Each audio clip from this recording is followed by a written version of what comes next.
mag-unbox tayo. Meron akong nabiling bagong lipstick. Ang gamit ko mga kananay, tumingin ako ng Lancome kanina. Lancome ba? Yan. Takot lang kasi ako gumamit kung iba-iba ng dahil meron kasi akong reaction. Hindi ako pwedeng gumamit ng basta-basta. Subukan natin mga nanay.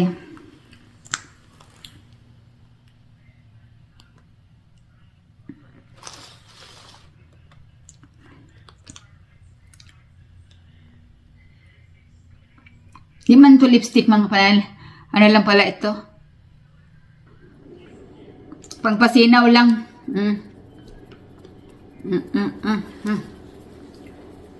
Bare Mineral.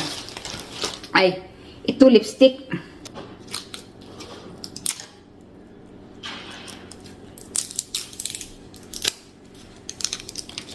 Subukan natin.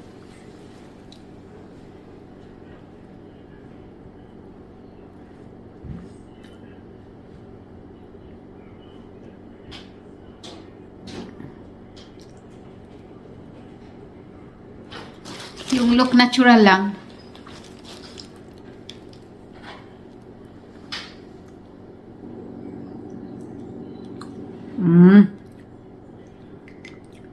Papa na. Tapos, kailan binili ko no ito. Saka meron ako para sa hair. At meron pa rin akong para sa hair, mga nanay, ito. So, dito nakapusod yung hair ko. Ganito ito, mga kananay. O, diba? Cute niya, mga nanay, no? Tingnan nyo nga, mga nanay, sa likod. Ayan. Ganyan siya. Oh. Para pag makadress ako, maganda siyang tingnan. Ayan. Maganda siya. Uy! Ito naman, subukan natin. Diyos ko naman, ito pag makatali sila. Uy, parang hindi ipagamit. Takot makawala. Ayan. So, hubarin natin ito mga kananay. Kasi, hindi ganito ang pagkatali ko, no? So, halimbawa mga nanay, alisin natin ito. Tapos, tingnan natin. Kung ano ba siya, mag-work ba talaga siya? Mag-work ito mga kananay. Hirap lang ito ayusin itong buko kasi slippery. Danlog ba? Kung iganyan siya.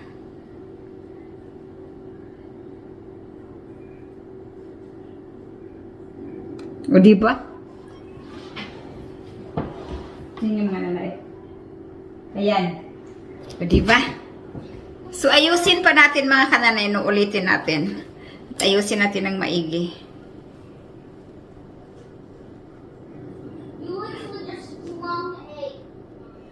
Ayan.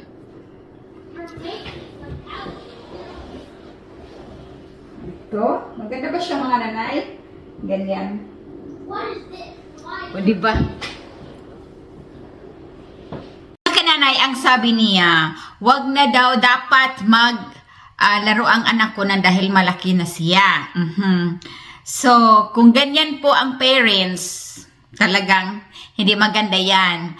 Ang paglalaro ay hindi lang yung laro talaga sa bata. Ano yan siya? Pang ano yan, sharpness yan sa brain nila na maging maging creative. So, kasi nga ito pinakita ko to. Yung matiyo ko mga kananay, hindi lang ito basta-bastang laruan. Ito ay kabilang ito sa historic. Yung magpunta kami sa mga historical, ayan, bumibili siya ng ganito. O, marami siyang ganito mga kananay, hindi lang ito.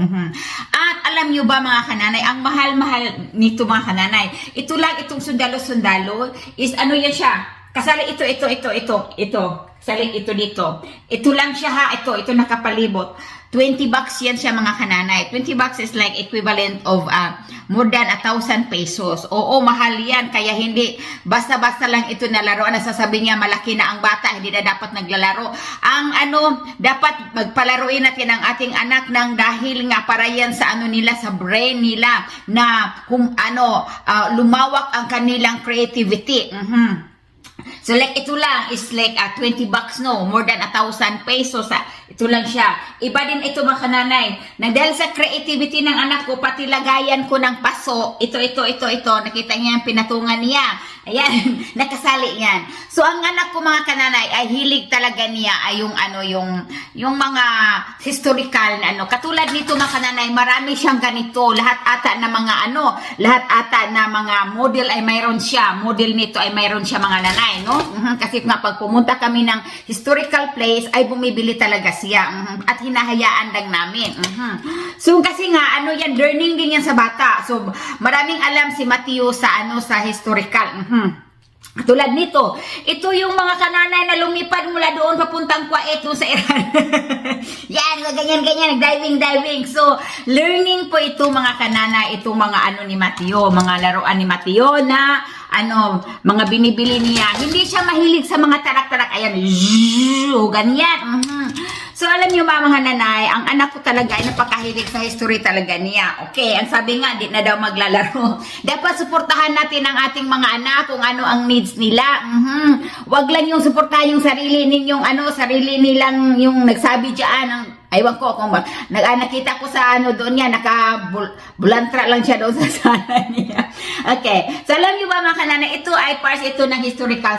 Nakikita niyo may mga video ako diyan. Pagdating namin doon mga kananay, ay bumibili siya ng ganito. Hindi ito basta-basta mabili sa tindahan. Kailangan talaga ito ay orderin. In-order ito ni Daddy Tim. Alam niyo ba mga kananay, hindi ko pinagmamalaki pero ipaliwanag ko na rin lahat dito. Ito lang siya mga kananay, no?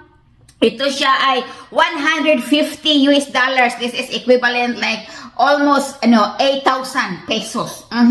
So, kasi nga kaming parents ay sinusuportahan namin ang aming anak kung ano ang gusto niya. At may ipapakita pa ako sa inyo na hindi niya nilalaro, na binigyan siya ng laruan, hindi niya nilalaro kasi hindi niya masyadong type ng dahil ito ang gusto niya, yung mga historical. Dito mga nanay, this is Mateo is 4-year-old this one. I think 4 years old siya binigyan nito. Hanggang ngayon mga kananay nakabox pa, hindi binubuksan. Tinatabi lang, hindi niya nilalaro. Ano ito? May remote control ito. Hindi siya naglalaro ng ganyan. Binibigyan siya ng lolo niya at lula niya yung mga remote car, na sport car. Hindi siya mahilig sa ganyan mga nanay. Kita niyo, nakabox pa talaga yan. Hindi yan matagal na ito mga kananay na hindi binubuksan ng bata. Kasi nga hindi ang hilig niya ay mga ganito, yung mga historical na mga laruan, no? Ang history kasi ginagawa ng laruan. Mga laruan na ito na pang-war mga kananay, yung during digmaan before, marami pa ito nandoon sa sala at nandoon sa kabilang kwarto, yung lagayan talaga ng laruan niya. Hindi lang ito, marami pa siya nito. Man ang mga laruan ni Mateo na hindi man ginagamit mga kananay, lahat-lahat yan mayroon pang space, yung mga ganyan doon. Dito tinatambak namin ang kanyang mga laruan, mga Lego yan sa ilalim. So ayan po, no, hindi ginagamit ni Mateo. Ang dami niyang laruan talaga. Naman ang mga truck ni Mateo, no, na malalaki talaga with 2 kids ang laman. Ito may pick up pa siya.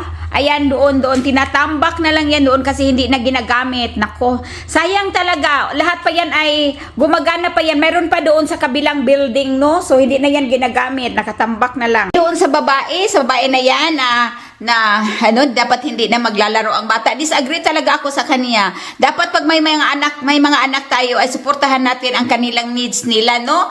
At saka tulungan natin na ma-expand ang kanilang creativity. Kaya ang Mateo ko talaga ay creative talaga yung Mateo ko at matalino. I'm very proud mother here. At sa sobrang creative ng anak ko, pati yung drum tinatanggal na sa lagayan. Ito yung drum niya, no? Ayan. Isang seat yan. Pero ayan, ito yung nagtatanggal na niya.